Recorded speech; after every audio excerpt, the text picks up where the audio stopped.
Hi, Dr. Emran here, the best-selling author of Fast Track Your Health, The 4 Keys to Successful Weight Loss and Silence Your Fat Gene. And today, I wanted to share with you something that a patient of mine said at one point. She said, Dr. Emran, if I have to eat one more dry, tasteless chicken breast, I think I'm going to shoot myself.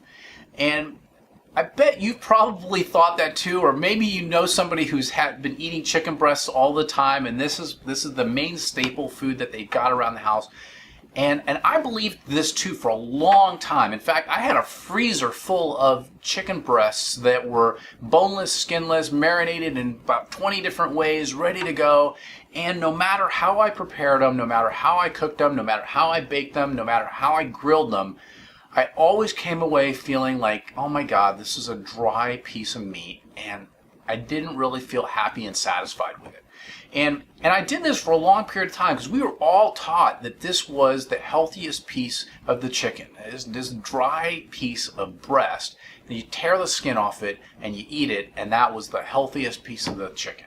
Well, over time, I started doing a lot of research. Me and a lot of the other doctors around me have been doing a lot of research and reading a lot of articles on what actually constitutes healthy, right?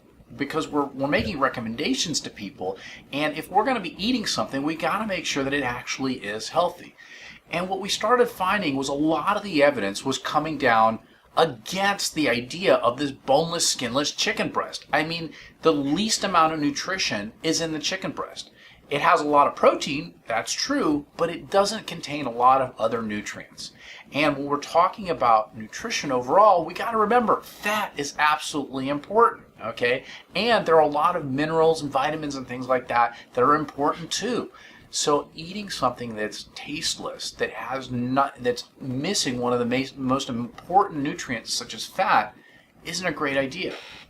All right, and this is a struggle that a lot of people have gone through. Everybody's probably gone through these periods where they get into a rut and they're eating the same thing over and over again. All right, so what we started realizing that having a little bit of variety, having something like the chicken thighs is probably a good idea. Leaving the skin on is probably a good idea, but here's where it's important. Okay, now whether it's chicken, whether it's beef, whatever other kind of meat you're going to eat, it's really important that not only are you having something with an adequate amount of protein and fat, but that it's high quality. What do I mean by that? Well, organic is one way to start guaranteeing quality, but organic by itself doesn't really say a lot, okay? Free range. Now we're getting into something that's a little bit better. When you have chickens that are allowed to run around and eat things in the environment, such as grass and bugs, they're a lot happier and they're a lot healthier. The same with cows. When they're allowed to run around and eat what they naturally would eat in nature, grass, as opposed to corn and wheat, they're a lot healthier. And when we eat those healthy, happy animals, we actually gain the benefits. Okay, so it's not just about eating more fat, it's about eating better, healthier fat and meat. Okay, so it's really important that we get the right amount of protein, the right amount of fat. We don't have to give up that healthy, tasteful, flavorful part of the chicken in order to have something that's so-called healthy. The old thinking, the way that the government used to talk to us, the old ideas behind nutrition, all of those are going away. And we're realizing more and more with all the research that's coming out that it's better and better to make sure that we have that balance of healthy fat and adequate amounts of protein.